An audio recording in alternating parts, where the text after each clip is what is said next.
Assalamualaikum warahmatullahi wabarakatuh. Perkenalkan, nama saya Wahyu Saputra Riki Bastian dengan NIM L1A1200018 dari kelas R002 Prodi Kehutanan, Fakultas Pertanian Universitas Jambi. Dalam video kali ini saya akan menjelaskan materi tentang sistem transport senyawa organik, yaitu mata kuliah Fisiologi Pohon, dengan dosen pengampu yang terhormat Bapak Richard Robintang Paruliana Pitupulu, SHUT MSI. Langsung saja kita lanjut ke slide selanjutnya.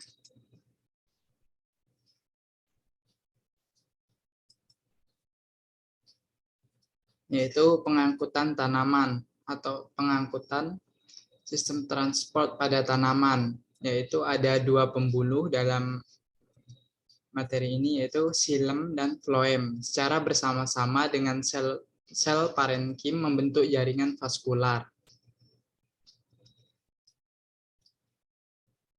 Yang tanaman butuhkan yaitu karbon dioksida, cahaya, air, dan oksigen yang membentuk gula atau karbohidrat.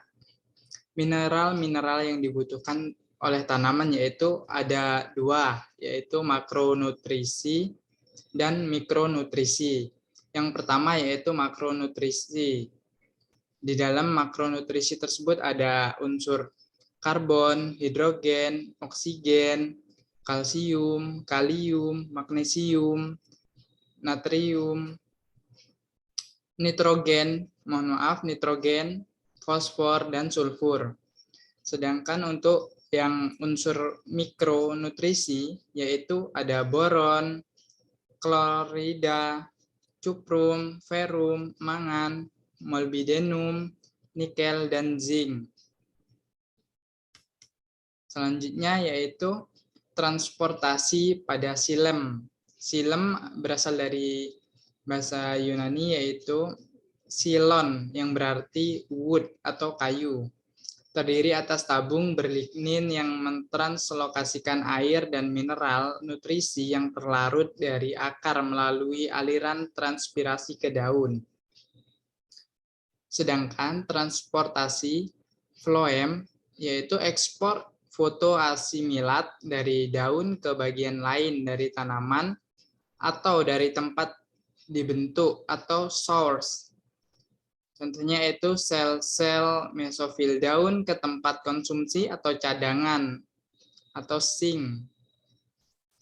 Yang berperan dalam ini adalah pada akar, umbi, atau area-area pertumbuhan. Xilem dan floem secara bersama-sama dengan sel-sel parenkim membentuk jaringan vaskular atau berkas pembuluh.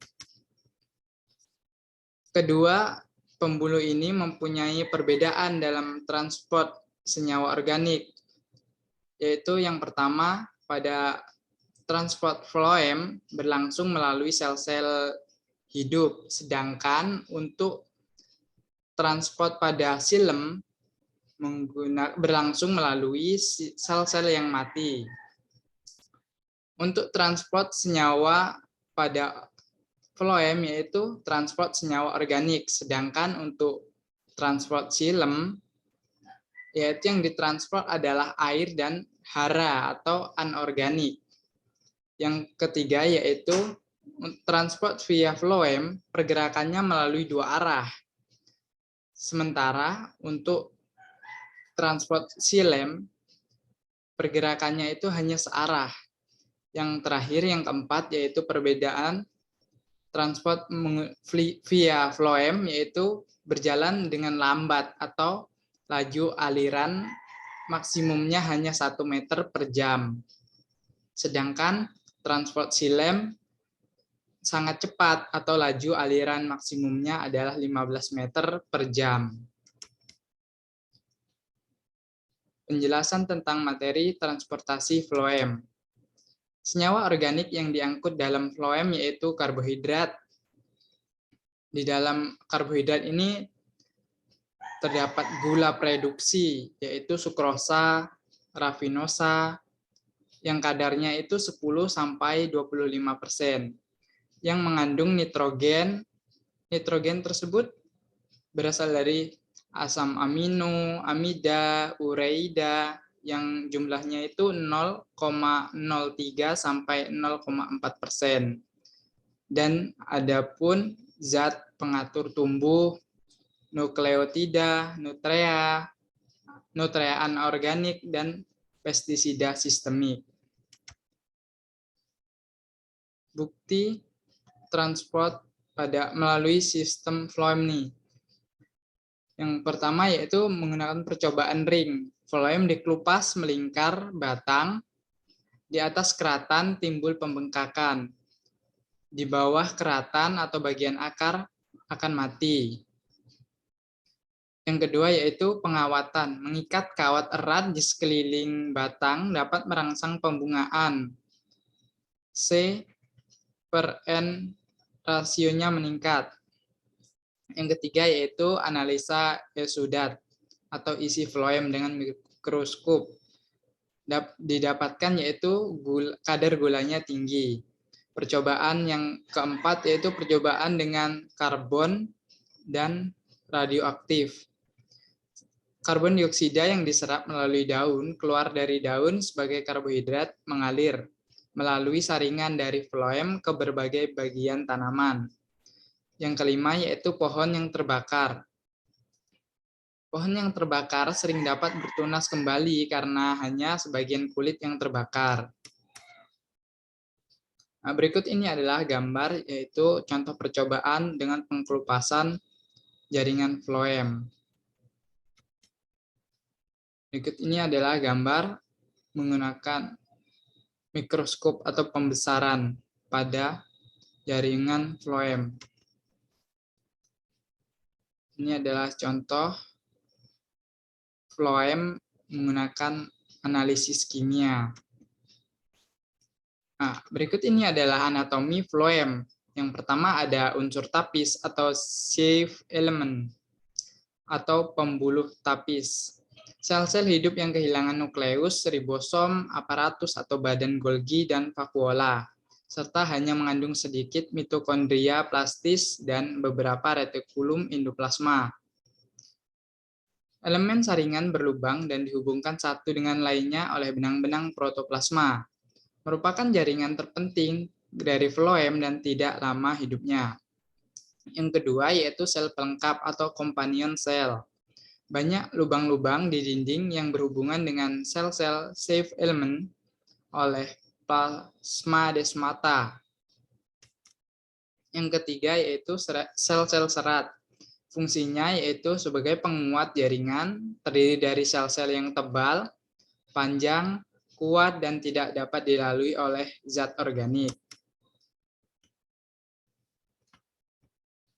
Yang keempat yaitu sel parenkim. Selnya bersifat lunak, terdapat diskortex, bentuknya panjang, sejajar sumbu tanaman, dan sebagai tempat cadangan makanan. Yang kelima, jari-jari phloem. Walaupun tidak terlalu penting, sel ini turut dalam melakukan pengangkutan. Berikut ini adalah gambar penampang memanjang dan melintang dari pembuluh saringan dan sel pelengkap. Di dalamnya terdapat pembuluh saringan, sel pelengkap, sel serat, sel parenkim phloem. Nah, berikut ini adalah gambar anatomi phloem itu sendiri, yaitu terdapat kutikula, epidermis, korteks, dan sklerenkim. Ada juga kambium dan xilem. Yang terakhir yaitu adanya empelur yang terdapat pada inti pada kayu. Berikut ini adalah kelengkapan dari gambar penampang melintang dari dahan dikotil, monokotil sistem, dan tipikal dikotil sistem. Mekanisme pengangkutan, hal-hal yang dipertimbangkan yang pertama yaitu gerakan terjadi dalam sel hidup atau tidak demikian. Halnya dengan gerakan air. Gerakan dapat terjadi ke atas dan ke bawah. Gerakan dapat terjadi ke atas dan ke bawah atau akropental dan basepental. Yang ketiga, bahan yang diangkut relatif besar. Yang keempat, pengangkutan terjadi dalam waktu yang singkat. Yang kelima, pengangkutan lebih cepat pada siang hari dan lambat pada malam hari. Mekanisme pengangkutannya yaitu aliran terjadi karena tekanan turgor atau gerakan karena adanya gradien tekanan turgor. Gula-gula terbentuk di daun, tekanan osmotik tinggi sehingga air mengalir dan tekanan turgor meningkat dan menekan larutan gula ke sel berikutnya. Berikut ini adalah semi-permeable membran, yaitu gerakan osmosis. Yang bereaksi di dalam reaksi osmosis ini adalah molekul gula, pergerakan air, molekul air, dan molekul air itu sendiri. Bagaimana floem pada proses pencairan floem? Gula yang diproduksi di daun berdifusi ke sel-sel kompanion floem. Berikut ini adalah jaring rangkaian dari produksi gula ke sel-sel kompanion floem. Terdapat mesofil sel, dinding sel, plasma membran, plasmadoesmata, dan juga kompanion transfer sel. Berikut ini adalah gambar dari sel kompanion secara aktif mentransportasikan gula ke sieve tube, member atau elemen. Yang di sebelah kanan bawah, kita bisa melihat apabila konsentrasi hidrogen tinggi, maka terbentuk sukrosa positif, hidrogen positif dan ATP AC.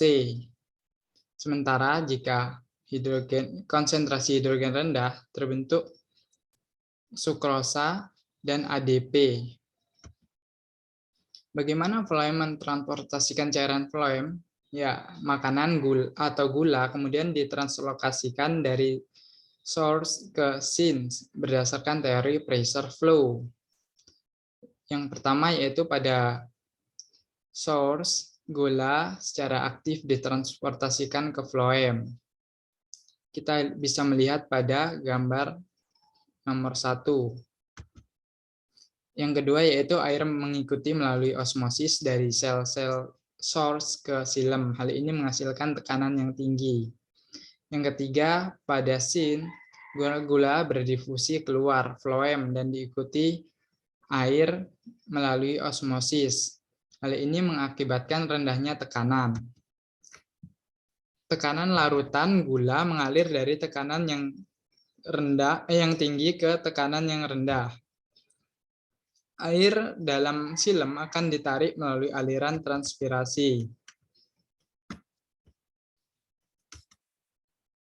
Berikut ini adalah gambar dari teori pressure and flow. Selanjutnya, mekanisme aliran tekanan menurut E. Munch dari Jerman. Menurut teori Munch, yaitu hasil fotosintesis dipindahkan dari sel mesofil atau seludang berkas pengangkutan sebagai sumber atau source fotosintat ke dalam floem. Akumulasi fotosintat di floem menurunkan potensial solut dan potensial air floem. Terjadi osmosis dari xilem ke floem yang mengakibatkan peningkatan potensial tekanan. Tekanan di dalam floem mengakibatkan aliran air dan fotosintat ke bagian floem atau lubuk atau sink mempunyai potensial lebih rendah. Aliran ini menyebabkan fotosintat dari sumber ke lubuk. Dari floem lubuk, fotosintat diangkut dan disimpan di dalam lubuk. Selanjutnya yaitu pemuatan floem. Transfer dari mesofil daun ke unsur pembuluh tapis floem. Selama pemuatan floem, sel mesofil berada pada potensial osmosis yang rendah dari air lebih tinggi daripada unsur pembuluh tapis. Jadi, pemuatan floem membutuhkan energi untuk mengantarkan gula ke daerah yang konsentrasinya lebih tinggi. Pemuatan floem menyebabkan peningkatan potensial osmosis dalam unsur-unsur pembuluh tapis. Pemuatan floem meliputi pengantaran gula dari simplas atau sel-sel mesofil ke dalam apoplas atau dinding sel, dan kemudian ke dalam simplas atau sel-sel floem. Pada tahap pembongkaran, yaitu transfer hasil fotosintesis dari unsur-unsur pembuluh tapis floem ke sel-sel tempat penerima atau pemanfaatan dapat membatasi laju dan mempengaruhi translokasi. Jaringan zinc disuplai oleh floem unload. Ada dua kemungkinan untuk floem unload. Yang pertama yaitu simplastic unloading, di mana sukrosa dan asam-asam amino mencapai sel organ zinc langsung dari sieve filament melalui plasmodesmata. Yang kedua yaitu apoplastic unloading. Pada awalnya, senyawa ditransportasikan dari sieve tube ke kompartemen ekstraseluler dan kemudian diambil oleh sel-sel organ zinc. Berikut ini adalah gambar dari source dan zinc, yaitu proses floem loading dan floem unloading. Hubungan sumber daerah pemanfaatan dan pembagian. Antara hasil asimilasi dari sumber ke daerah, pemanfaatan terjadi sebagai berikut. Yang pertama yaitu sel-sel sumber yang berfotosintesis menghasilkan gula yang dapat bergerak secara simplastik ke pembuluh tapis. Pemuatan floem meningkatkan konsentrasi gula pembuluh tapis sehingga lebih tinggi dari konsentrasi apoplas. Pada daerah pemanfaatan, karbohidrat diabsorpsi dan dibagikan secara aktif menjadi bagian penyusun sel atau diubah menjadi karbohidrat lain yang memiliki pengaruh terhadap tekanan hidrostatis floem. Pembongkaran muatan floem menurunkan konsentrasi gula dalam pembuluh tapis. Penumpukan gula pada daerah sumber dan pengambilan gula di daerah pemanfaatan menimbulkan landaian tekanan hidrostatis yang mengantar air dan gula dari sumber ke daerah pemanfaatan. Berikut ini adalah ilustrasi yang disederhanakan mengenai transport dari sumber daerah pemanfaatan. Pembagian hasil asimilasi. Sepanjang fase vegetatif pada jaringan sumber, sebagian hasil asimilasi tetap digunakan untuk pemeliharaan sel. Sisanya diekspor atau ditranslokasikan ke daerah pemanfaatan vegetatif atau fungsi pertumbuhan, pemeliharaan, dan cadangan makanan. Daerah pemanfaatan vegetatif yaitu akar, daun, dan batang. Sepanjang fase generatif, setelah pembungaan, daerah pemanfaatan reproduktif sangat kuat, membatasi pembagian hasil ke pertumbuhan vegetatif. Pada pertumbuhan tertentu, pertumbuhan vegetatif terhenti jika pertumbuhan generatif dimulai atau pembungaan. Tumbuhan yang lain, pertumbuhan vegetatif seimbang dengan pertumbuhan generatif. Pembagian hasil asimilasi dibagikan ke daerah pemanfaatan yang terdekat dengan sumber. Misal, daun sebelah atas mengekspor ke puncak batang, daun sebelah bawah mengekspor ke akar. Daun di bagian tengah mengekspor ke keduanya, baik puncak batang maupun ke akar. Karena hubungan pembuluh tapis floem itu hanya ada pada salah satu sisi batang, daun-daun pada salah satu sisinya lebih efisien dalam mengekspor hasil asimilasi ke daerah pemanfaatan pada sisi yang sama. Pembagian asimilasi selama pengisian biji, hasil fotosintesis disimpan dalam biji berasal dari fotosintesis daun saat sekarang, fotosintesis bagian lain yang bukan daun saat sekarang, remobilisasi hasil asimilat yang disimpan dalam organ tanaman yang lain, contohnya gandum. Penyumbang utama dari fotosintesisnya daun, bendera, batang, dan bongkol. Hubungan sumber dan lubuk, batasan sumber dan lubuk. sumber atau source bagian tanaman yang menghasilkan fotosintat. Sedangkan lubu atau sin adalah bagian tanaman yang menggunakan fotosintat. Berikut ini adalah gambar dari lubuk. Lubuk daun itu mempunyai persentase kurang dari 50% maksimalnya. Sementara sumber daunnya lebih dari 50% secara maksimal. Sumber yaitu daun mempunyai batang berwarna hijau. Sedangkan lubuk itu adalah biji. Dalam hal ini dicontohkan yaitu batang jagung dan jagung itu sendiri. Untuk sumber pada tomat yaitu terletak pada kulit buah yang berwarna hijau, totalnya yaitu 15%. Sementara untuk lubuk terdapat pada buah yang telah masak atau matang yang berwarna orange kemerah-merahan. Kemampuan fotosintesis pada kulit biji. Pada padi, persentase yaitu 8-23%, sedangkan pada gandum 10-49%. Contoh lubuk yaitu pada pohon karet, yaitu terletak pada batang dan getahnya. Sementara untuk rambutan terletak pada buahnya, dan wortel terletak pada umbi dan bawang terletak pada akarnya. Faktor-faktor yang mempengaruhi pengangkutan karbohidrat. Yang pertama yaitu suhu, terutama pengaruhnya melalui enzim-enzim untuk melakukan proses fotosintesis. Fotosintesis berjalan secara cepat, pengangkutan juga cepat. Cahaya berhubungan dengan penambahan CO2 atau karbon dioksida pada proses fotosintesis. Penghambat metabolik atau inhibitor 2,4 Min-D dan HCN dapat terbawa ke sel mesofil daun yang sedang aktif melakukan fotosintesis.